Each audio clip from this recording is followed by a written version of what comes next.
Good afternoon everyone. Live streaming फटाफट से बोलो, आवाज आ रही है क्या? वॉइस चेक, स्क्रीन चेक, सब दिख रहा है आप लोगों को? Okay, good afternoon, good afternoon. बैठो, चलो जल्दी जल्दी सेटल डाउन, स्माइल बाद में एक्सचेंज करो, बैठो।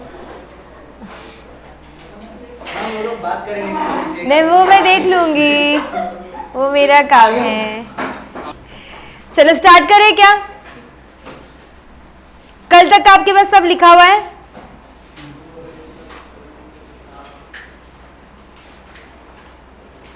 कहाँ गया हमारा? यस। तो कितने एलिमेंट्स ऑफ कॉस्ट थे, कितने टाइप ऑफ कॉस्ट थे? 3। पहला मटेरियल, दूसरा लेबर, तीसरा ओवरहेड। तो कोई भी चीज बनाने के लिए हमको ये 3 खर्चे लगते हैं। मटेरियल का खर्चा लगता है, लेबर का खर्चा लगता है और ओवरहेड यानी ऊपर की एक्सपेंसेस लगते हैं, बराबर है। मटेरियल कितने पार्ट्स में डिवाइडेड है? 2 पार्ट्स में। एक बार इसको हम ब्रीफली रिवाइज करेंगे, फिर आज के कॉन्सेप्ट पे आएंगे। So material is basically divided into 2 parts. पहला, 2 बच्चे होते हैं, उसको पहला बच्चा डायरेक्ट मटेरियल, दूसरा इनडायरेक्ट मटेरियल। डायरेक्ट मटेरियल क्या होता है? जो कन्वर्ट हो जाता है फिनिश गुड्स में, बराबर है, जो डायरेक्टली इन्वॉल्व है फिनिश गुड्स के साथ। इनडायरेक्ट मटेरियल क्या होता है? जो हेल्प करता है प्रोडक्शन में, राइट? क्लियर? ठीक है। बुक्स हमारे डायरेक्ट मटेरियल थे या इनडायरेक्ट मटेरियल थे? डायरेक्ट मटेरियल मतलब it varies with the level of production, level of output. जितना आउटपुट बढ़ेगा उतना आपका प्रोडक्शन बढ़ेगा, जितना आउटपुट कम है उतना आपका क्या हो जाएगा? रॉ मटेरियल यानी कि डायरेक्ट मटेरियल कम लगेगा।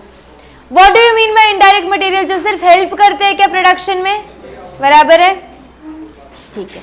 उसके बाद सेकेंड टाइप ऑफ कॉस्ट देखा था हमने, जिसका नाम क्या है?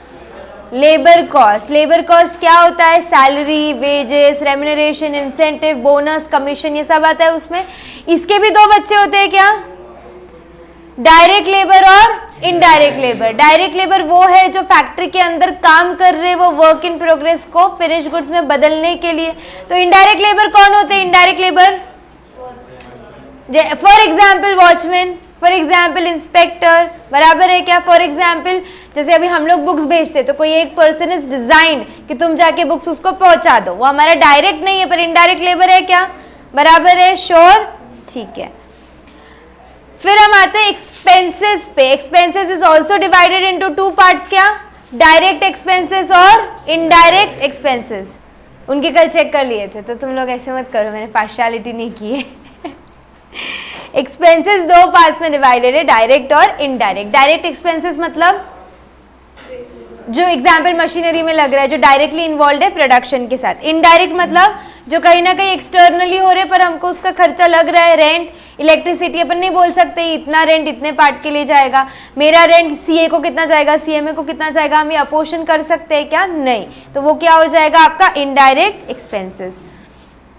आपको मैंने एक इक्वेशन बताई थी कल, direct material plus direct labour plus direct expenses is equals to prime cost. ये सबको याद है ना? हमारे कॉस्ट शीट के पहले 3 एलिमेंट्स है ये, direct material plus direct labour plus direct expenses will give you prime cost. पक्का? यहाँ तक किसी को कोई सवाल है कल के लेक्चर में? नहीं, ठीक है। अब जितने भी इनडायरेक्ट एक्सपेंसेस है हमने उसको क्या नाम दिया हुआ है? ओवरहेड। याद आ रहा है? जितना भी इनडायरेक्ट यानी मटेरियल का इनडायरेक्ट, लेबर का इनडायरेक्ट, इनडायरेक्ट एक्सपेंसेस वाला, ये सब मिला के क्या हो जाता है आपका? ओवरहेड्स। क्या हो जाते हैं ये? ओवरहेड्स कितने पार्ट्स में डिवाइडेड है?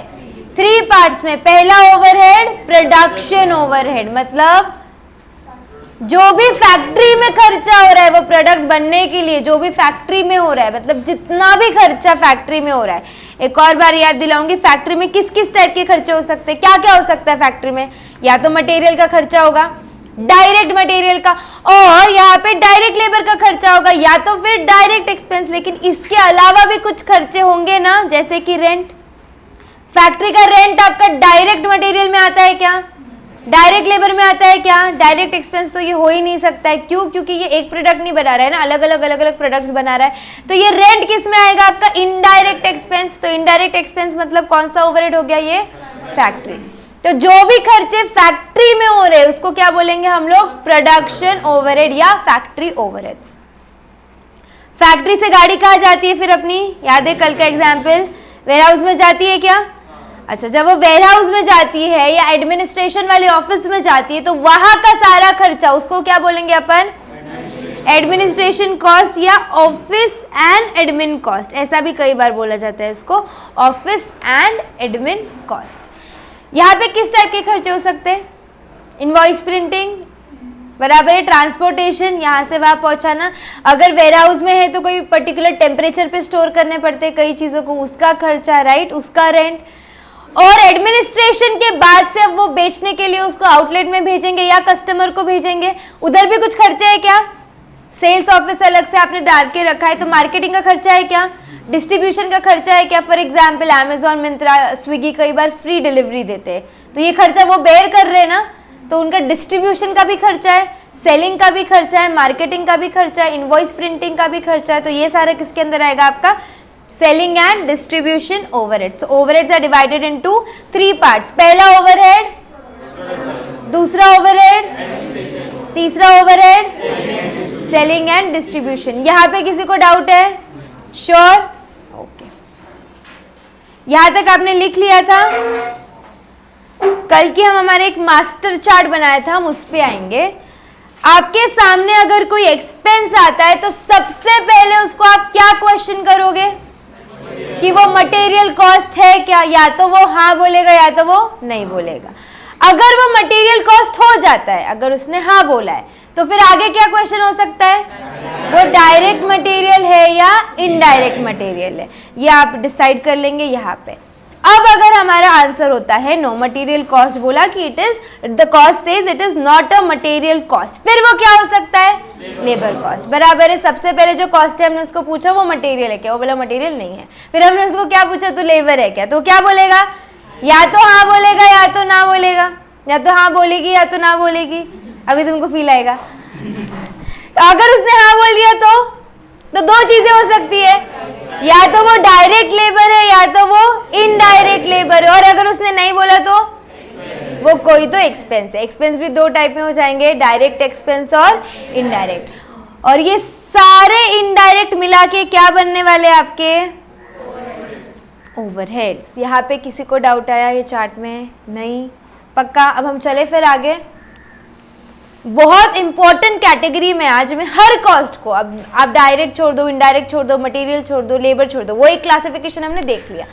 सेकेंड टाइप ऑफ क्लासिफिकेशन है और ये मोस्ट इंपॉर्टेंट क्लासिफिकेशन है जो आपको ऑलमोस्ट हर सम में, और एक तो पूरा चैप्टर ये क्लासिफिकेशन पे ही बेस्ड है। तो this classification is very very very very important, बहुत सारे stars, very important for you. A cost is divided into basically 2 parts, पर जब तुम थोड़े बड़े हो जाते हो कॉस्टिंग के अंदर, जब तुमको थोड़ा कॉस्टिंग समझने लगता है तो एक तीसरा पार्ट भी पैदा हो जाता है। तब तक जब तक तुम छोटे रहते हो तो ये 2 ही पार्ट्स होते हैं कॉस्टिंग के, कोई भी कॉस्ट के। थोड़े से तुम बड़े हो जाओगे तो एक और पार्ट पैदा हो जाता है। अब पहला होता है वेरिएबल कॉस्ट। कोई भी कॉस्ट या तो वेरिएबल कॉस्ट होगा वो, या तो वो फिक्स्ड कॉस्ट होगा, और it can be semi variable. पढ़ के आए थे मेरा costing foundation. A cost is basically divided into variable और फिक्स्ड और सेमी वेरिएबल। कोई भी होने दो, फिर वो कोई भी कॉस्ट होने दो, हर कॉस्ट ये 3 कैटेगरी में जाता है, be it material, be it labour, be it expenses, be it direct, be it indirect. या तो वो वेरिएबल होगा या तो फिक्स्ड होगा, इन तीनों के अलावा कोई हो ही नहीं सकता है। आइदर मेल और फीमेल होता है, ये वैसी कैटेगरी। इन तीनों के अलावा कोई कैटेगरी में आपका कॉस्ट नहीं जा सकता है। क्लियर? लिखते हैं ये पहला, आज के लिए पहली चीज आपको ये लिखनी है। चलो, अब अगर कॉस्ट वेरिएबल है ना तो it will very with the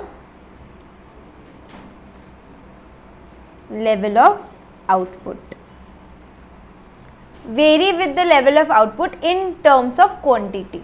example के लिए, बाद में लिखो पहले समझो। एग्जाम्पल के लिए 1 kg, एग्जाम्पल के लिए हमको 1 kg कुछ आउटपुट निकालना है, किसी भी चीज़ का हो। तो उसके लिए मेरे को 2 kg का क्या लगता है, रॉ मटेरियल लगता है। 1 इधर देख लो 1 kg का आपको आउटपुट बनाना है तो 2 kg का क्या लगता है, raw material. This is my output and this is my input, right. अब अगर हम लोगों को 5 kg का आउटपुट चाहिए, क्या चाहिए हमको, 5 kg का आउटपुट, तो कितना इनपुट लगेगा, 10 kg, राइट। पक्का क्या, मेरे को अगर 10 kg का आउटपुट चाहिए तो कितना इनपुट लगेगा, 20 kg। मतलब आप क्या कर रहे हो, उसको वेरी कर रहे हैं क्या लेवल ऑफ आउटपुट के साथ। अब अगर मेरे को ½ kg चाहिए तो कितना लगेगा, 1 kg। तो आप वेरी कर रहे हैं ना with the level of output. मतलब आपको जैसा जैसा आपका आउटपुट चेंज करना है, क्या वैसा वैसा आप आपका इनपुट चेंज कर रहे हो ना। पक्का। एग्जाम्पल एक और लेती हूँ। 10 स्टूडेंट्स का अगर एडमिशन है तो मैं कितने बुक्स प्रिंट कराऊंगी, 10 सेट। 100 स्टूडेंट्स का है तो कितने सेट प्रिंट कराएंगे हम, 100। ऐसे बोलेंगे कि तुम आधा आधा बांट लो, बहुत खर्चा हो गया, नहीं ना, जितने स्टूडेंट है उतने बुक्स प्रिंट कराने ही पड़ेंगे। क्या अगर 1000 स्टूडेंट्स है तो कितने बुक्स लगेंगे, 1000 बुक्स लगेंगे, राइट। तो इसको क्या बोलते हैं हम लोग, वेरिएबल कॉस्ट। इसका मतलब है it varies with the level of output. यहाँ पे समझा, अभी तक पूरी क्लैरिटी नहीं मिली होगी, मिलने भी नहीं चाहिए, इतने जल्दी थोड़ी समझने वाली चीज़ नहीं है ये। अगर समझ गया है तो आप मिथ में हो, थोड़े से और इसमें आगे कंफ्यूजन आएंगे, ठीक है। इट फिक्स्ड है ना, फिक्स्ड है, ये चेंज नहीं होता है, उसके नाम से जाओ। It does not very with the level of output. आप कितना भी चेंज कर लो आपके यूनिट्स, वो कॉस्ट फिक्स्ड रहता है। कोई एग्जांपल दे सकता है, हाँ ठीक है, सही एग्जांपल है। और बोलते जाओ एग्जांपल। रेंट सही है। और इलेक्ट्रिसिटी नहीं, इलेक्ट्रिसिटी वैसे वो फिक्स में मानी जाती है, बट हाँ मशीनरी का ये बोल रहे हो तुम, वर्कलोड, ठीक है। मोर, देखो मैं आपको 2-3 एग्जाम्पल से समझाऊंगी, इंपॉर्टेंट कॉन्सेप्ट है। एग्जाम्पल है रेंट। लॉकडाउन सबने फेस किया है क्या, किसी की अगर कोई प्रॉपर्टी रेंट पे रहेगी, रिसीव करने के लिए नहीं, अगर हम किसी को रेंट दे रहे तो ज़्यादा महसूस किया होगा ये। अगर हम रेंट पे है और अगर हमको पैसे देने हैं तो जस्ट बिकॉज लॉकडाउन था हमको कम पैसे देने मिले क्या, नहीं। अच्छा, एग्जाम्पल के लिए ये क्लास का प्रीमाइसेस रेंट पे है, अब लॉकडाउन में स्टूडेंट्स थे क्या, तो क्या हमको रेंट देना था क्या, तो does it very with the level of output. Books, example books तो वेरी कर रहा था ना, 10 स्टूडेंट था तो मैंने 10 ही प्रिंट कराया, खर्चा उधर उतना ही होगा जितना स्टूडेंट है। लेकिन इधर रेंट वेरी करेगा क्या, आपने फैक्ट्री रेंट पे ले ली, मशीनरी डाल दी और लॉकडाउन हो गया, तो आपके फैक्ट्री पे काम नहीं हो रहा था, आप बोलोगे क्या यार लॉकडाउन हो गया मैं रेंट नहीं देने वाला, चलेगा क्या ये, नहीं। लॉकडाउन का भी सिनेरियो छोड़ दो, लेट्स सी कि आपने एज्यूम करो कि आपने नया बिजनेस डाला है, नई जगह ली है, नई मशीनरी है उधर, राइट। अब नई मशीनरी है, आपका वहां का प्रीमाइसेस का रेंट है एग्जाम्पल के लिए 10,000, 400-500 स्क्वायर फुट की जगह है, 10,000 उसका रेंट है, ठीक है। अब अगर ये रेंट है 10,000, आपका फर्स्ट मंथ है बिजनेस का जहाँ पे आपका कुछ सेल नहीं हुआ है, 1-2 कस्टमर आए, तो तुम उसको बोलोगे कि 1-2 कस्टमर के हिसाब से हम पैसा देते हैं। ऐसे मैंने एक्सपेक्ट किया था कि 10,000 विल बी फॉर 100 कस्टमर्स, तो 1-2 कस्टमर का पैसा लो, ऐसा चलेगा क्या। So does it very with the level of output. ये जो फिक्स्ड कॉस्ट है ये फिक्स्ड रहेगा क्या, चाहे जो हो जाए, ये चेंज कर सकते हो क्या आप लोग, अनटिल एंड अनलेस क्वेश्चन बोल रहा है कि रेंट ही बढ़ गया, या क्वेश्चन बोल रहा है कि पिछले साल इतना कॉस्ट था, वो फिक्स्ड कॉस्ट भी बढ़ गया, रेंट भी बढ़ता है ना बाय एग्रीमेंट, राइट। तो अनटिल एंड अनलेस क्वेश्चन बोल रहा है आप फिक्स्ड कॉस्ट को चेंज कर सकते हो क्या, यहाँ तक क्लियर है, पक्का। ये जो सेमी वेरिएबल कॉस्ट है उसके अंदर दोनों भी बसे होते हैं, उसके अंदर वेरिएबल कॉस्ट भी होता है और उसके अंदर फिक्स्ड कॉस्ट, पर मैंने बोला आपको उसके लिए कॉस्टिंग में थोड़ा बड़ा होना पड़ेगा, तो ये कॉन्सेप्ट हम थोड़े दिनों बात करेंगे। सिर्फ तुमको मेरे को झूठ नहीं बोलना था कि उसके 2 ही बच्चे होते हैं, उसका एक्चुअली एक तीसरा बच्चा जो बहुत लेट आता है, तो अभी तुम लोगों को उसके 2 ही बच्चों पे ध्यान देना है। एक होता है वेरिएबल कॉस्ट, एक होता है fixed cost. Semi variable cost हम करेंगे लेकिन कुछ दिनों बाद, जब तुमको थोड़ा थोड़ा ये दो कॉस्ट समझ आएंगे उसके बाद हम उसको स्टार्ट करेंगे। क्लियर? पक्का? इतना लिख लेंगे फिर मैं आगे का लेके जाती हूँ।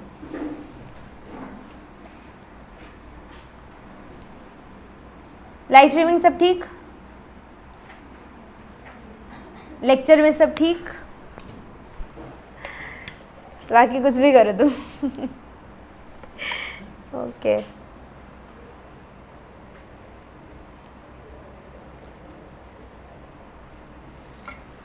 ग्रेट है तो अच्छा है, फिर जितनी सुपरलेटिव डिग्रीज लगाओगे उतना अच्छा है।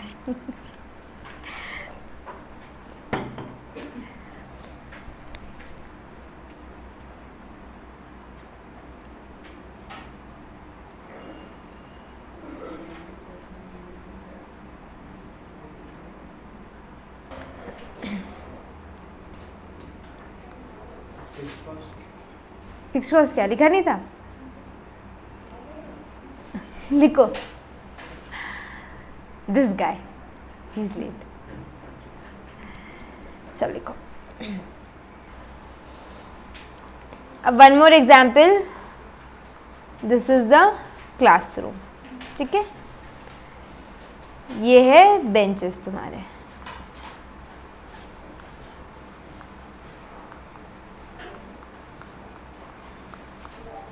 अब ये क्लासरूम में कितने बेंचेस है? 1 2 3 4 5 6 7 8 9 एज्यूम करो। अभी क्योंकि उतना ही मैंने डायग्राम ड्रॉ किया तो 9 बेंच में थोड़ा सीमित रहो, एडजस्ट करो कम जगह में। अभी यहाँ पे कितने बेंचेस है हमारे पास? 9 बेंचेस है। यहाँ पे बहुत सारे स्टूडेंट्स है, एग्जाम्पल के लिए 50 स्टूडेंट है, एडजस्ट कर रहे हो बेचारे लोग। 50 स्टूडेंट्स है और 5 लोगों की कैपेसिटी है अभी भी। ठीक है, 5 लोगों की कैपेसिटी है, तब तक मैं लेने वाली हूँ क्या स्टूडेंट्स का एडमिशन? लूंगी ना, 5 स्टूडेंट की है कैपेसिटी, क्यों नहीं लूंगी यार? चाहते नहीं हो क्या तुम? 5 स्टूडेंट की कैपेसिटी है तब तक मैं एडमिशन ले रही हूँ। 5 ले लिया, क्लासेस फुल। अब ये आता है, वैसे आज मैं तुम्हारा एग्जाम्पल लेने वाली थी पर तुम आ गए। This is some guy who came for admission। मेरे को भी एडमिशन दे दो। अब हम एडमिशन इसको दे सकते हैं क्या? नहीं। हमको कोई प्रॉब्लम है क्या? पर कहाँ बैठेगा वो? जगह है क्या? द क्लास इज फुल, एकदम पैक। हमने उसको बोला घर पे बैठ के कर ले, तो रिकॉर्डेड देख ले, लाइव स्ट्रीमिंग कर ले। क्लास में जगह नहीं है, बराबर है। अब ये क्लास में जगह क्यों नहीं है? क्योंकि तुम्हारे पास क्या नहीं है? बेंच नहीं है। ठीक है, हम थोड़ा बेंच एडजस्ट करके बनवा भी ले तो यहाँ पे रखेंगे कहाँ पे? Is there any space? Space है क्या यहाँ पे? नहीं। आपको समझना चाहिए कि फिक्स्ड कॉस्ट और वेरिएबल कॉस्ट में डिफरेंस क्या है। अगर वो बोलता कि मेरा बुक चाहिए मेरे को, तो हम उसको बुक चाहिए जितने बना के बेच सकते हैं, क्योंकि उसके लिए कोई जगह लग रही है क्या? ये कौन सा कॉस्ट है? Variable cost. ये कौन सा कॉस्ट है? जो बच्चे को जगह चाहिए, वो तुम्हारे लिए बेसिकली क्या है? फिक्स्ड कॉस्ट, क्योंकि उतना खर्चा होने वाला है। यहाँ पे एडमिशन 100 हो, 50 हो, 1000 हो या 10 हो, उतना खर्चा हो चुका है ऑलरेडी इन पे। करेक्ट है? तो आपको जो सम दिया है उसके अंदर रिकग्नाइज करना पड़ेगा कई बार कि आपको जो चीज़ दी है वो फिक्स्ड कॉस्ट है या वेरिएबल कॉस्ट है। हमको क्या करना पड़ेगा? रिकग्नाइज। मैं आपको बताती हूँ हम रिकग्नाइज कैसे करेंगे। एग्जाम्पल, 100 रुपीज़ का खर्चा है, आएगी 100 रुपीज़ का आपका टोटल कॉस्ट हो गया, टोटल। और आपने खरीदे 10 पेन।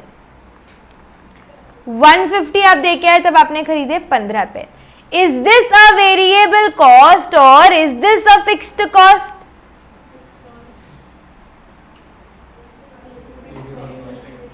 क्यों fixed cost? Fixed cost is fixed, it doesn't change, right. अब यहाँ पे मैंने टोटल वेरिएबल कॉस्ट कितना खर्चा किया है? टोटल खर्चा कितना किया है? 100 रुपए का। कितने पेन उठाए मैंने? 10, यानी कि एक पेन कितने का आया है?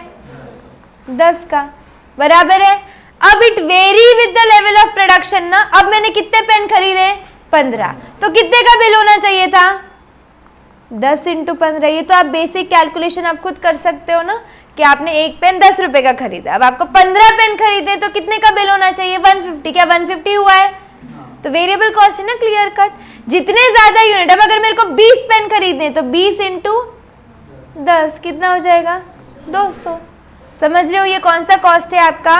Variable cost. दूसरा एग्जाम्पल है, आपने 100 kg प्रोड्यूस किया तब भी आपको 10,000 का खर्चा आया, 0 kg प्रोड्यूस किया आपको तब भी 10,000 का खर्चा आया, 150 kg प्रोड्यूस किया तब भी 10,000 का खर्चा आया। तो ये कौन सा कॉस्ट है? फिक्स कॉस्ट है। It does not very with the level of production. Correct है। इसको मैं थोड़ा आगे और इंटरप्रेट कर रही हूँ। आज इसका 10% का ही समझेगा, लेकिन 10 दिन बाद ये 100% समझेगा, क्योंकि आज से इसका रोज मैं बम्बार्डिंग करती हूँ। Variable cost per unit same होता है क्या? वेरिएबल कॉस्ट पर यूनिट यानी एक पेन की कीमत सेम है क्या? है ना। वेरिएबल कॉस्ट पर यूनिट 10 है ना।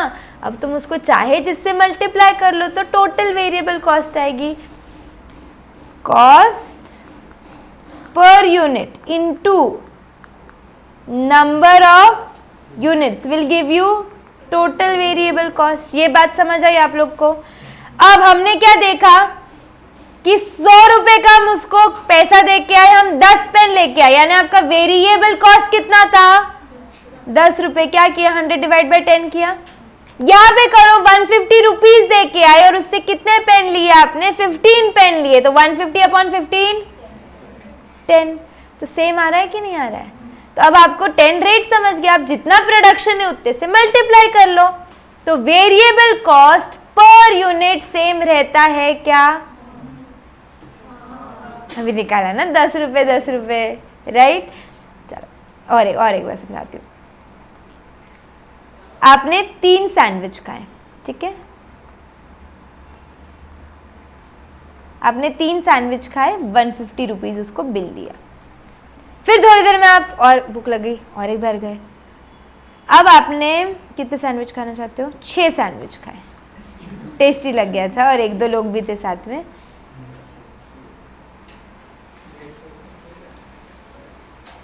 अब आप उसको 300 रुपए दे के आए, बराबर है। यानी आप एक सैंडविच का कितना पैसा दे रहे हो उसको जरा निकालो। देखो 150 अपॉन 3, ये तो आपको आएगा निकालने के लिए, कितना होगा पर यूनिट? 50। 300 अपॉन 6 50 होता है ना। कैलकुलेटर्स अलाउड है हमारे देश में। कितना है ये? 50, बराबर है। तो पर यूनिट सेम हुआ क्या? पक्का? श्योर। तो variable cost is same per unit. ये बात ध्यान रखो। फिक्स्ड कॉस्ट की कैरेक्टरिस्टिक्स मैं आज नहीं बताती हूँ, पहले वेरिएबल कॉस्ट समझ लेना, 1-2 दिन में फिक्स्ड कॉस्ट लाऊंगी। क्लियर? तो आप ये लिख दो बस, variable cost per unit is same. समझा?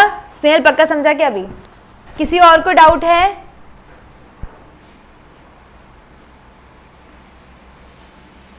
Semi variable cost, Prajwal I just said semi variable cost के बारे में मैंने इतना ही बताया है। ये देखो कि वो फिक्स्ड कॉस्ट और variable cost, it is about both, इसके अंदर दोनों भी रहते हैं। But to understand it will require a few more days, because variable cost fixed cost पहले आपको समझने दो, then after a few days I will come to semi variable cost. That's all I said about semi variable cost. Okay, यहाँ पे कोई problem नहीं आई?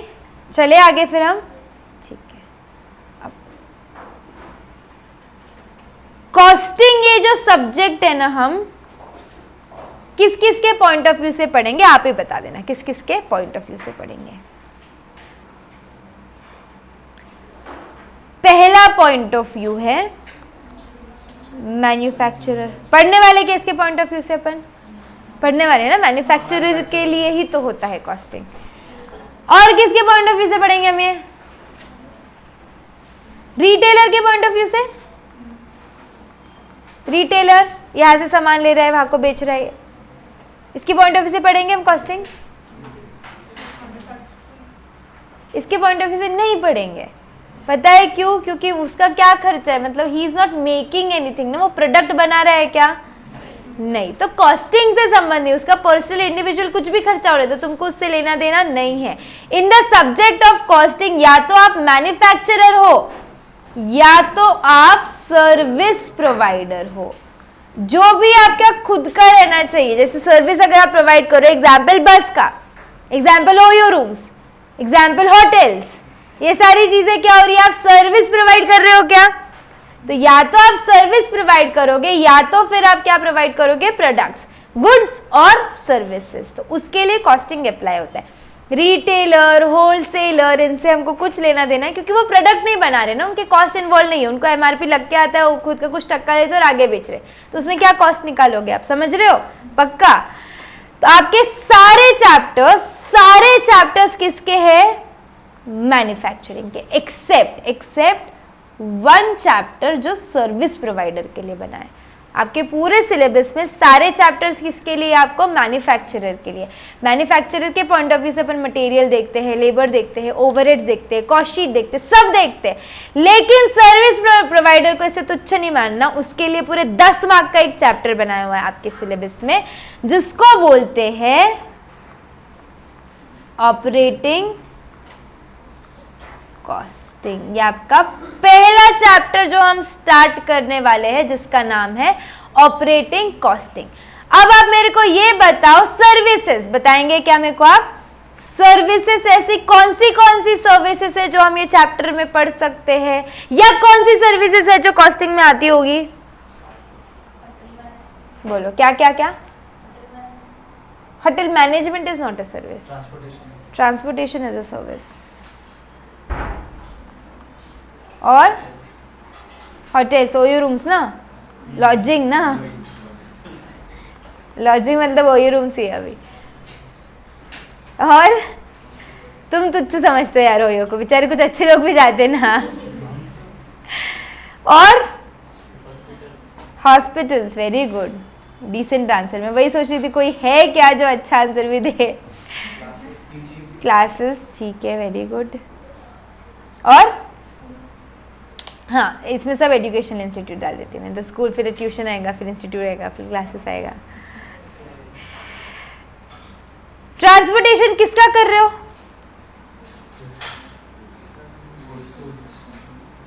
और फिर हम जो ट्रांसपोर्टेशन कर रहे हो उसका क्या सर्विस नहीं है क्या? आप बस में बैठ के जाते हो, सर्विस नहीं है क्या? बस खरीद रहे हो क्या? नहीं ना।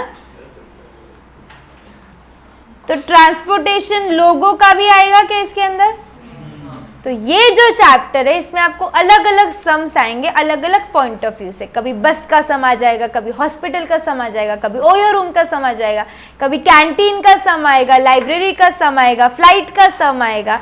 ये अलग अलग टाइप के सम है और हमको क्या करना है ना, वो क्वेश्चन पढ़ के निकालना है कि वो बेचारा जो बिजनेसमैन है उसको कितना खर्चा लग रहा है, या वो कितना प्रॉफिट अर्न कर रहा है, या उसने कितना प्रॉफिट अर्न करना चाहिए। इंटरेस्टिंग लग रहा है क्या?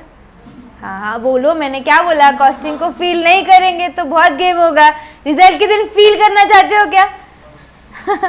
अच्छा वाला फील करना है ना, तो इसको अच्छा फील कराओगी व्हेन टेक। चलो लिख के लो आप, costing will study from 2 point of view. एक होता है मैन्युफैक्चरर, एक होता है सर्विस प्रोवाइडर।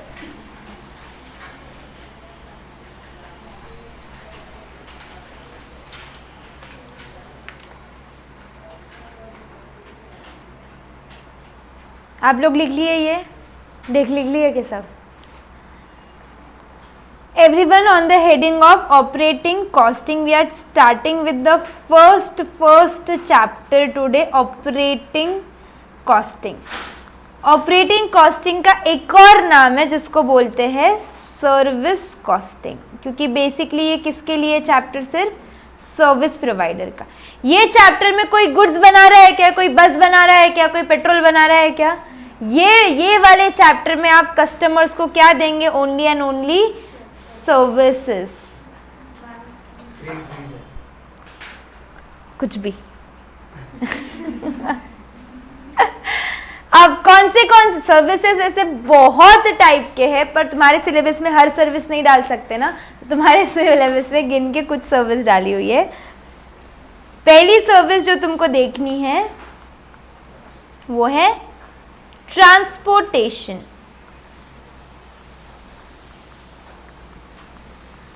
ट्रांसपोर्टेशन की service is very very very, मतलब बहुत सितारे लगा दो यहाँ, तो बहुत ज्यादा इंपॉर्टेंट है। Your question 99% of the times इस पे आता है, 1% बाकी के सर्विसेज को, 99% इसको है।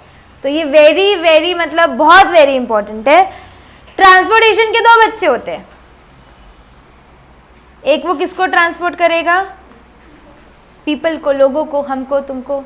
दूसरा वो किसको ट्रांसपोर्ट करेगा, गुड्स को ट्रांसपोर्ट करेगा। ये दोनों पे आपको ज्यादा क्वेश्चंस मेरे बुक में भी मिलेंगे, इंस्टीट्यूट के भी मॉड्यूल में मिलेंगे और एग्जाम में भी मिलेंगे। जनरली इन पे ही क्वेश्चन आता है। ये ट्रांसपोर्टेशन के अलावा, ये ट्रांसपोर्टेशन के अलावा आपकी दूसरी सर्विसेज हैं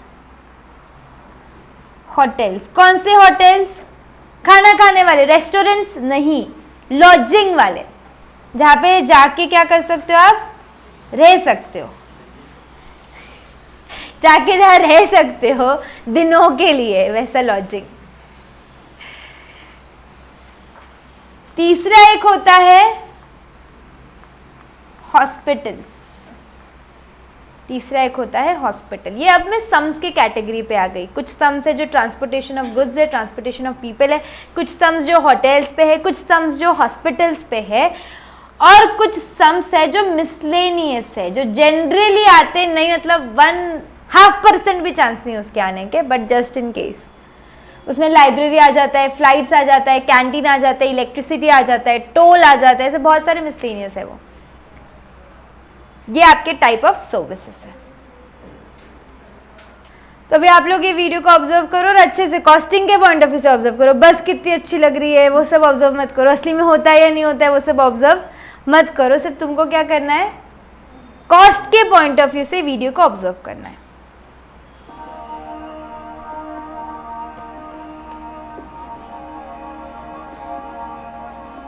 बस के पार्ट्स मत बताना मेरे को कि उसको सीट भी लगेगा और उसको, हम बस बना रहे हैं क्या। देखो हम कौन से चैप्टर में हैं, सर्विस कॉस्टिंग में। तो आप बस की सर्विस दे रहे हो तो आपको बस रेडीमेड ही मिल रही है, नहीं तो आप बोलोगे उसको आईना भी लगाना है और सीट्स भी लगाने, वो कॉस्ट मेरे को चाहिए ही नहीं। अब हम मैन्युफैक्चरर नहीं, अब हम सर्विस प्रोवाइडर है, समझ गए ना, पक्का, ठीक है।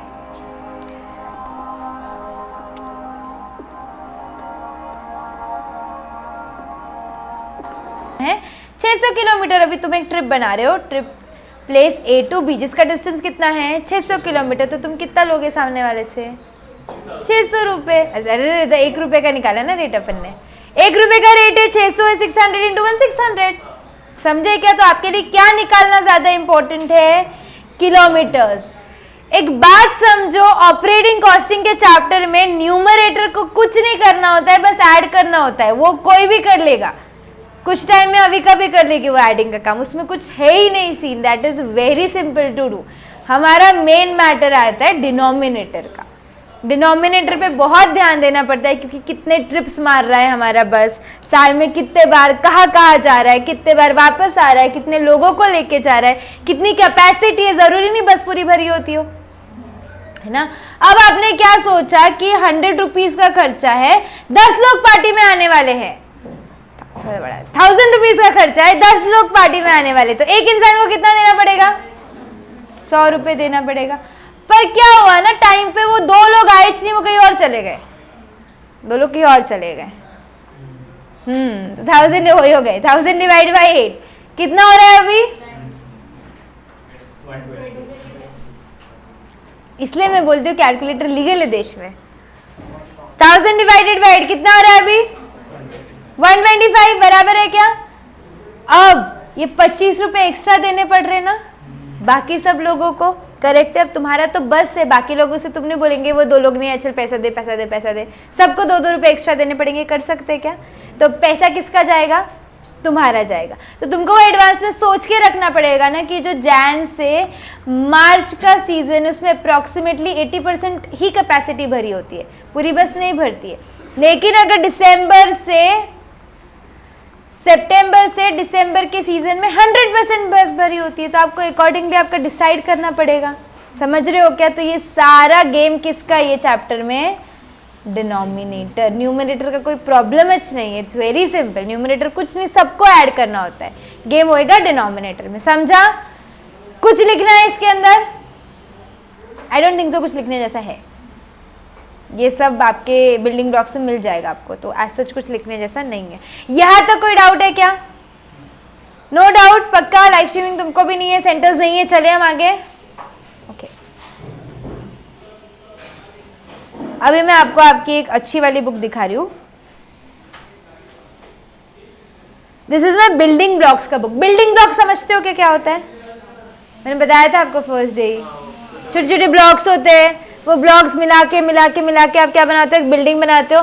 दिस बिल्डिंग ब्लॉक का book basically, I call it BB, it's very important to build the concepts of costing. ये ऐसे कॉन्सेप्ट से मतलब है आपके मॉड्यूल से ही उठाए, मैंने कहीं से नहीं, मॉड्यूल से ही उठाए, पर उसको मैंने कस्टमाइज किए इस तरह से कि आपको रीड करके उसको क्या हो जाएगा, समझ हो जाएगा। सेल्फ स्टडी पे फिर भी नहीं हो पाएगा, किसी दिन छुट्टी मारे और पढ़ के हमको आ गया, ऐसा नहीं होने वाला। It's costing now, it's inter basically now.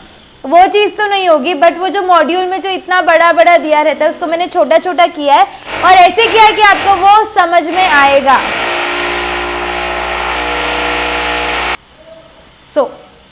ये आपका इंडेक्स है, एक बार आप इंडेक्स में देखो। सबसे पहला चैप्टर हम कौन सा स्टार्ट करने वाले हैं आज? आपका ऑपरेटिंग कॉस्टिंग। एक कॉन्सेप्ट ही आपके 250 पेज की बुक है और इसके अंदर एक भी सम नहीं है। इसके अंदर सिर्फ और सिर्फ क्या डाले मैंने? कॉन्सेप्ट डाले। हमारा प्रोसीजर ऑफ स्टडिंग क्या रहेगा? एग्जाम्पल, मैंने बिल्डिंग ब्लॉक 1 ले लिया, हर चैप्टर के खुद के ब्लॉक्स है, तो अब मैंने बिल्डिंग ब्लॉक 1 लिया, 2 लिया, 3 लिया, और 1, 2, 3 पे अब हम क्या करेंगे? क्वेश्चन। दो तरीके होते हैं पढ़ाने के, या तो मैं आपको थियोरी पढ़ा दूं और फिर क्वेश्चन पढ़ाऊं, बट वो थियोरी वो मेरे को नहीं समझता है वो कैसे करना चाहिए, it's not a good method. तो मैंने क्या सोचा, ये क्वेश्चन रिलेटेड मैं आपको सारे कॉन्सेप्ट एक बार में करा दूंगी। फिर हमने ब्लॉक 1, 2, 3 कर लिया, उसमें हमने क्या कर लिया? एक क्वेश्चन कर लिया। तो अब आपको एक क्वेश्चन बिल्ट अप करने के लिए हमने ये 3 चीजें पढ़ ली। अब हम नेक्स्ट चीज क्या करेंगे? बिल्डिंग ब्लॉक नंबर 4 पढ़ेंगे, 5 पढ़ेंगे एग्जाम्पल के लिए, और फिर हम आगे के कुछ क्वेश्चन करेंगे। सो इन दिस वे हम क्वेश्चन वाइज मैंने वो ब्लॉक्स को क्या करके रखा है? बाइफरकेट करके रखा है। आप लोग का काम क्या है? आप लोग को इजियर होगा इसलिए मैं बोल रही हूँ, क्योंकि जैसे मैं पढ़ा रही हूँ वैसे अगर आप एक बार पढ़ लेंगे ना तो बहुत चीजें आपको आसानी से समझेगी, क्योंकि मैं सीक्वेंस चेंज करती हूँ। फाउंडेशन वाले तो जानते हैं मैं सेम सीक्वेंस में लेती नहीं हूँ। अब मैंने ब्लॉक 1, 2, 3 ले लिया, उस पर क्वेश्चन नंबर 5, 4 और 5 ले लिया। अब जब तुम लोग नेक्स्ट टाइम पढ़ोगे तो तुम फर्स्ट क्वेश्चन से चालू कर दोगे। मैंने वो लिया है क्या पहले? एक बार आपने और मेरा हमारा सीक्वेंस क्या होना चाहिए? मैच होना चाहिए। तो आप लोग ऐसे लिखेंगे, क्या लिखेंगे? पहले हमने क्या किया? बिल्डिंग ब्लॉक 1 और 2, ये आपकी नोटबुक है, आपने नोटबुक में लिख दिया बिल्डिंग ब्लॉक 1, 2, फिर हमने लिखा क्वेश्चन 1 सॉल्व किया, क्वेश्चन 2 सॉल्व किया, क्वेश्चन 2 के बाद में बिल्डिंग ब्लॉक पे गई ना, तो आपका भी क्या काम किया यहाँ पे लिखना? Building block number 3। तो आपके सामने आपका सीक्वेंस रहेगा, मैं आपको लिस्ट बनाने नहीं बोल रही हूँ। जब आप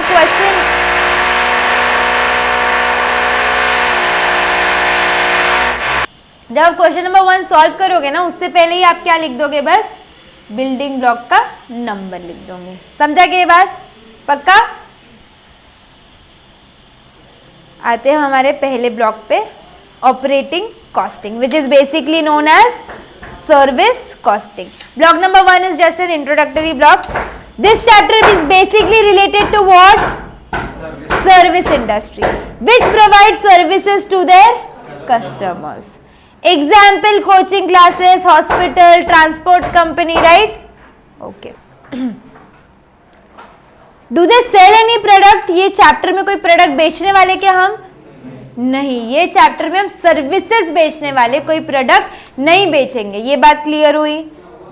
ब्लॉक नंबर 2 पे आएंगे। Every service provider wants to know the cost of providing a service. Obviously हम सर्विस प्रोवाइड कर रहे हैं, क्यों? पैसा कमाने के लिए। तो पैसा कमाने से पहले आपको क्या पता रहना चाहिए? आपका कॉस्ट पता रहना चाहिए क्या? So that they can charge money from customers. कैसे चार्ज करेंगे? अगर आपको आपका कॉस्ट पता है तो आप क्या करोगे? उसमें आपका प्रॉफिट मार्जिन ऐड करोगे। अगर आपको पता ही नहीं आपका कॉस्ट क्या है, आपने अड़म धड़म उसको 100 रुपए बोल दिया और पता चला आपका कॉस्ट ही 120 निकला, तो हमको क्या पता रहना चाहिए बिफोर हैंड? हमारा कॉस्ट में हम क्या ऐड करेंगे? हमारा प्रॉफिट मार्जिन। वहां से आपका क्या निकलता है, बेसिकली सेलिंग प्राइस। पर ये चैप्टर में सेलिंग प्राइस बोलते हैं क्या, एक बस के टिकट की सेलिंग प्राइस कितनी है ऐसा बोलते हैं क्या अपन, क्या बोलते हैं यहाँ पे हम, फेयर। बस फेयर कितना है, याद है ना, मतलब कहीं तो सुना होगा ना ये बस फेयर कितना है, टिकट का फेयर कितना है, राइट, टिकट का रेट कितना है, वो रेट की जगह हम क्या बोलेंगे, फेयर बोलेंगे, ठीक है। अब हम आएंगे ब्लॉक नंबर 3 पे। जनरली ये चैप्टर पूरे सर्विस इंडस्ट्री के लिए, पर तुम्हारे एग्जाम में सबसे ज्यादा इंपॉर्टेंट क्या है यहाँ पे, ट्रांसपोर्ट कॉस्टिंग। जनरली सम उसी पे आता है, उस पे सम नहीं आया तो मेरे को पकड़ के डांटने का नहीं, उस पे सम क्यों नहीं आया, मैं सिखा रही तो तुमको हर सर्विस इंडस्ट्री का सम हो। एक ट्रांसपोर्ट पे हम ज्यादा ध्यान देंगे और मैं आपको बोलूंगी कि ट्रांसपोर्ट पे ज्यादा ध्यान दो। गलती से अगर तुम्हारे अटेम्प्ट में गेम होना और अगर और कुछ आ गया हो, actually you will be happy about it. आ जाओ, ब्लॉक नंबर 4 पे आएंगे आप लोग। Many vehicles like trucks, buses operates from one place to another, giving transport facilities to passengers and helping in transports of goods also। तो आपको 2 type के question आएंगे जो बेसिकली मैं इतनी देर से इंट्रोडक्शन दे रही थी, वो यहाँ पे लिखा हुआ है आपके लिए। We shall always be required to calculate the cost of operating। For example cost per kilometre, जो मैं आपको बोल रही थी, आप क्या करोगे, डिनोमिनेटर में क्या लोगे आपके किलोमीटर्स, न्यूमरेटर में क्या आ जाएगा आपका टोटल कॉस्ट ऑफ ऑपरेटिंग, मतलब सबको ऐड कर लोगे कि जितने भी खर्चे सबको ऐड कर लेंगे। डिनोमिनेटर में क्या आएगा, डिनोमिनेटर में क्या आएगा, किलोमीटर्स, ठीक है। तुम लोग ऐसे कभी गाड़ी करके कहीं गए हो क्या, तो वो चार्ज पर किलोमीटर वाइज लेता है, पता है ये बात, एम्बुलेंस भी।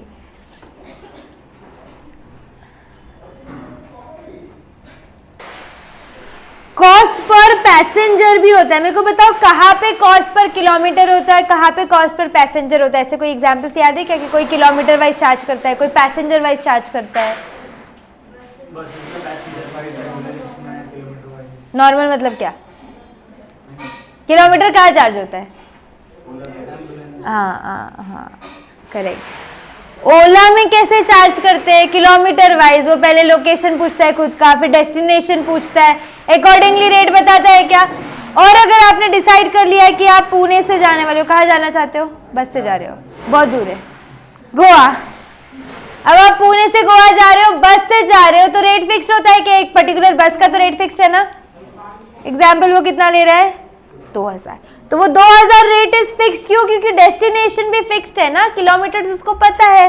तो कुछ चीजें हैं या कुछ ट्रांसपोर्ट है जो कैसे चार्ज करेंगे आपको, पर किलोमीटर, कुछ चीजें हैं जो कैसे चार्ज करेंगे आपको, पर पैसेंजर। बट कुछ चीजें हैं जो कैसे चार्ज करेंगे, पैसेंजर वाइज भी और किलोमीटर वाइज भी। इसका कोई एग्जाम्पल दे सकता है कि तुम छोड़ के,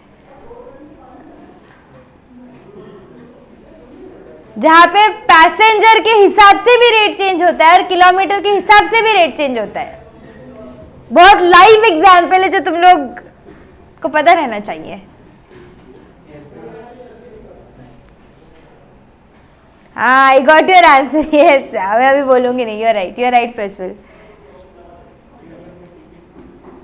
हाँ, काय की टिकट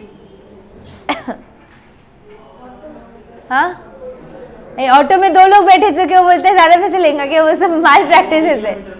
हाँ, किलोमीटर पे, वही मैं बोल रही हूँ, किलोमीटर पे चलता है वो।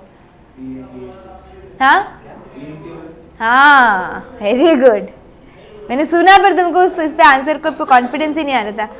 पीएमटी बसेस, लोकल 2 लोग चढ़े तो रेट 2 लोगों की चढ़ाएगी ना, पर किलोमीटर वाइज भी चार्ज करती है क्या वो, क्योंकि वो सारे स्टॉप से होते हुए जाती है ना। अगर आपकी जो पीएमटी बस है, मेट्रोज है, वो यहाँ से स्टार्ट करती है, ये डेस्टिनेशन उसका ए है, ये बी है, और ये डेस्टिनेशन कौन सा है, सी है, एग्जाम्पल, ठीक है।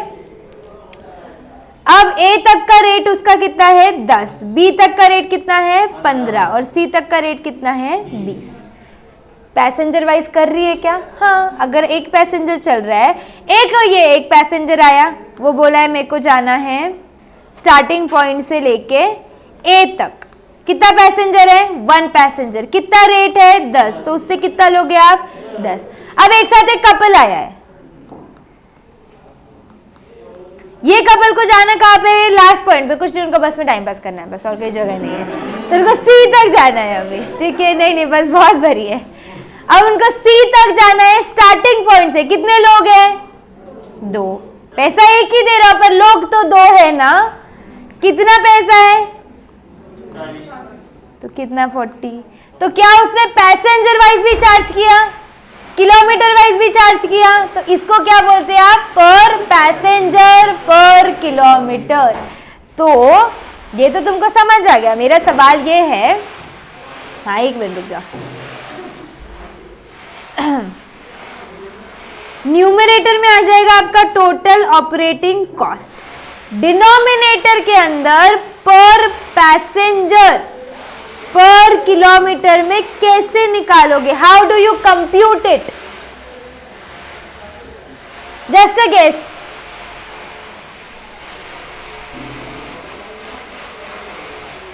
हाँ बोलो बोलो, सुन रही हूँ। अगर आपको चार्ज करना है कॉस्ट पर किलोमीटर, तो डिनोमिनेटर में ऑब्वियसली क्या आएगा, kilometre.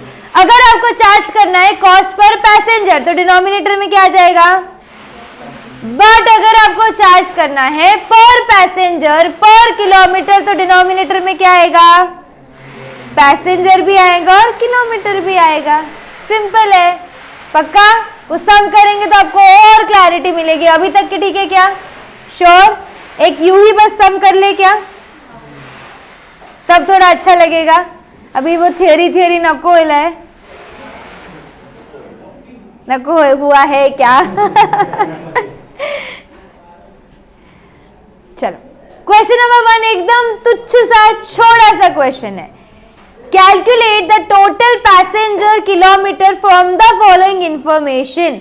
Number of buses 6, number of days operating in a month 25, trips made by each bus per day 8, distance covered one side यानी A to B कितना है 20, capacity of the bus 40 passengers, और normally कितनी भरी होती है बस 80% तक, यानी 40 इंटू 80%, 8 4 32 बराबर है। तो 32 पैसेंजर्स जनरली रहते ही है क्या बस में।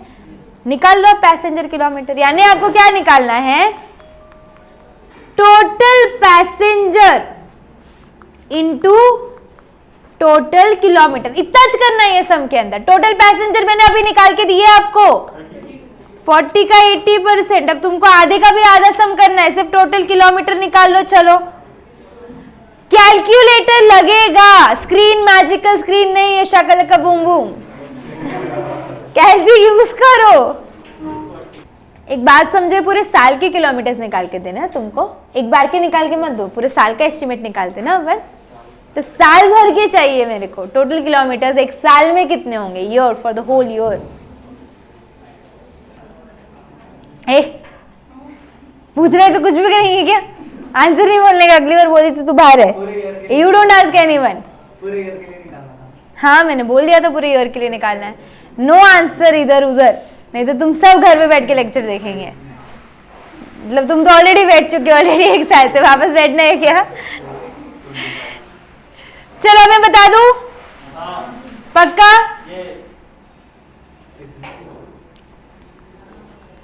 हमको निकालने हैं, ये क्वेश्चन स्क्रीन पे ही रखती हूँ, टोटल किलोमीटर्स बराबर है। अब टोटल किलोमीटर्स के लिए कितने बस है, चलो अब मैं बता रही हूँ कितने किलोमीटर्स है, वन साइड 20 है ना, तो एक पूरी ट्रिप के लिए कितना लगेगा, टू एंड फ्रो 20 इंटू 2 40। ये एक दिन की बात है क्या, हाँ ना, एक ट्रिप की बात है ये, ठीक है। ऐसे कितने ट्रिप्स है, देखो trips made by each bus per day, तो एक दिन में कितने ट्रिप्स होंगे, 8 ट्रिप। अब एक दिन की बात हुई क्या, बराबर है। अब इसको हम किससे, मेरे को ईयर पे जाना है, तो किससे, एक दिन में, एक महीने में कितने दिन काम हो रहा है, तो हम किससे मल्टीप्लाई करेंगे।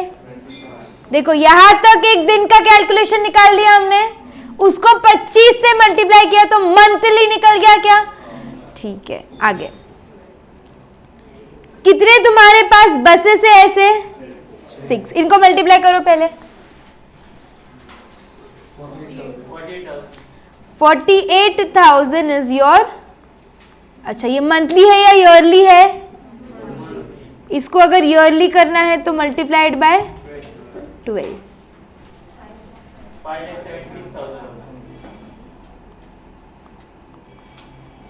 ये क्या है आपके किलोमीटर। और अगर मंथली करना है तो 48,000 आ गया। नो नो ऐसे नहीं चलता। मंथली निकाल लिया था, ईयरली नहीं किया। मैम डिवाइड बाय 32 किया 18,000 आ रहा था। क्यों किया पर डिवाइड बाय 32? मल्टीप्लाई करना है ना। इधर मैंने फॉर्मूला लिखा है ना, मल्टीप्लाई करना है। समझे? देखो एक बात समझो, आपने सारा कॉस्ट को ऐड कर लिया ना तो ये आपका न्यूमरेटर बनेगा ना। अपने को कॉस्ट थोड़ी दिया है डिवाइड करने के लिए, अपन तो क्या निकाल रहे, कॉस्ट पर पैसेंजर पर किलोमीटर, बराबर है। तो 32 पैसेंजर्स, चलो मंथली निकाल लो एक बार, इनटू 48,000 कितना हो रहा है ये? कितना हो रहा है? 15 लाख। ये मैंने मंथली निकाला है। अगर ईयरली क्वेश्चन बोल देगा तो अपन इनटू 12 कर लेंगे, one and the same thing. समझा क्या? तो सबसे पहले आपने क्या करना चाहिए, 20 इंटू 2 40 किलोमीटर, 1 ट्रिप निकल गया। दिन में कितने ट्रिप मार रहे हो आप? 8 ट्रिप मार रहे हो, बराबर है क्या? एक महीने में कितने दिन है? 25 दिन। मैं ईयरली यहाँ पे डायरेक्टली इंटू 365 कर सकती हूँ क्या? नहीं। क्यों? क्योंकि कुछ दिन बस काम नहीं कर रही है ना। महीने में होते तो 30 दिन है, पर बस तो 25 दिन ही काम कर रही है, इसलिए मंथ से ईयर पे जा रहा। घाई करके इंटू 365 नहीं करना। 25 किया और इंटू कितने बसेस है? ऐसे 6 बस है, तो ये मंथली निकल गया। मंथली निकल गया, इंटू 12 कर लो तो ईयरली निकल जाएगा। समझा अभी? पक्का? चलो आप लोगों का एक यूनिट होता है, यूनिट मतलब डिनोमिनेटर होता है, विच इज टोटल पैसेंजर पर किलोमीटर। तो उसके लिए आपको क्या करना पड़ता है, टोटल पैसेंजर निकाल लो into total kilometer. Total passengers हमने निकाल लिए थे क्या? कैसे निकाले थे? 40 का 80%। कितने पैसेंजर्स आए थे? टोटल किलोमीटर्स फिर हमने निकाले क्या अभी? 20 इंटू 2 इंटू 25 इंटू 6। समझे ना नंबर्स क्या है अभी? पक्का? ये किलोमीटर्स, ये ट्रिप्स, आना जाना वाला ट्रिप, ये 8 ट्रिप्स फॉर 1 डे, ये आपका 25 डेज, और ये 6 बस। समझा? तो आपका लास्ट आंसर क्या आएगा? 15,36,000 पैसेंजर किलोमीटर। अब न्यूमरेटर में कुछ भी रहने दो ना, इसको तो तुमको सिर्फ डिवाइड करना है। अगर 10 लाख होता तो 10 से डिवाइड करते, 20 होता तो 20 से डिवाइड करते। ये क्वेश्चन सिर्फ कॉन्सेप्चुअल क्वेश्चन था, ऐसा क्वेश्चन आने नहीं वाला है। पर ये क्वेश्चन आपको सिखा रहा था कि डिनोमिनेटर कैसे फाइंड आउट करना है। समझा? किसी को भी डाउट है क्या दूर दूर तक, केरला कर्नाटका तक? नहीं? चलो लिखो ना फिर फर्स्ट सोल्यूशन। पहला सम किया आज आप लोगों ने आपका कॉस्टिंग का। एनीवन विद एनी डाउट सम के अंदर? पक्का? करे फाइंड अप। आज का क्या होमवर्क है? यही एक सम वापस से देख के आना है, लिख करके आओ, सॉल्व करके आओ अपनी होमवर्क बुक में। यही एक सम वापस से करके आना है। क्लियर? श्योर? अगर नहीं समझा घर जाके ऐसे लग रहा है कि कुछ अटक रहे हो तो कल वापस पूछ लेना। ओके? लाइव स्ट्रीमिंग सेंटर्स, कोई डाउट है कि फटाफट बताओ जल्दी जल्दी। अच्छा सुन लो एवरीवन अकाउंट्स का लेक्चर है तुम लोगों का। Bye bye live streaming, bye bye, see you tomorrow. Even if you guys have doubts do put it in the next tomorrow के लेक्चर में चैट बॉक्स में डाल देना, ठीक है? Bye bye. हाँ वो नहीं पता बेटा।